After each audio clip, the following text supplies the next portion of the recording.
শ্রেণী ভারতের সঙ্গে একটা যুদ্ধ হবে, রাসূল বলেছেন। হিন্দুস্তানের সঙ্গে একটা লড়াই হবে। ওই লড়াইয়ে যারা শহীদ হবে, রাসূলুল্লাহ বলেছেন কিয়ামতের দিন জাহান্নাম থেকে আল্লাহ মুক্ত করে দেবেন। সেই লড়াই ভারতের সাথে আমাদের হবে।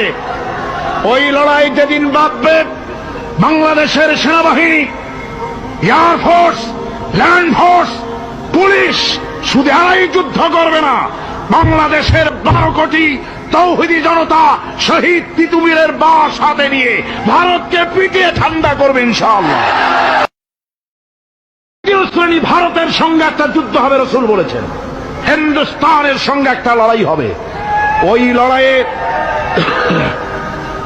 লড়াইয়ে যারা শহীদ হবে, রাসূলুল্লাহ বলেছেন কিয়ামতের দিন জাহান্নাম থেকে আল্লাহ মুক্ত করে দেবেন।